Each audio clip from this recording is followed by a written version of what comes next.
Hi, I'm Tim Hadfield from the Camdenton R3 School District.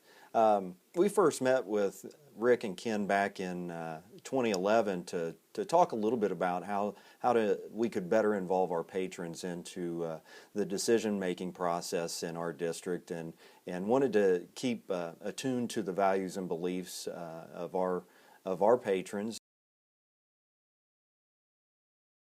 This was incorporated with a facility plan that was completed in 2010, where we saw a need that we really needed to run a bond issue. But as we first started talking about our patron panel, we said we do not want to bring up the idea of a bond issue with our patrons, because we live, of course, in a resort community where a lot of folks have second homes.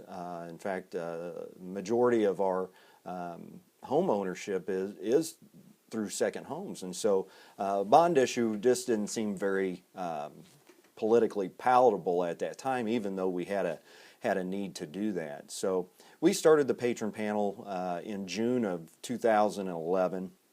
And so we let that group kind of just season a little bit, and talked about some various items.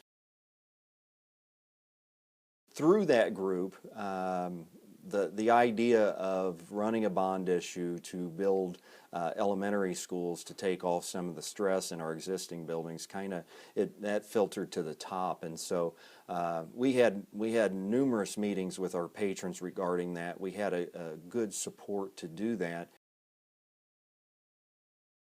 Out of that, we decided let's do a little research in the larger community to see how they feel. And so we ran a telephone survey in November of 2012, and the results to that showed that a no tax increase bond issue to build 2 elementary schools and to enhance the security of our existing buildings was favorable with our patrons.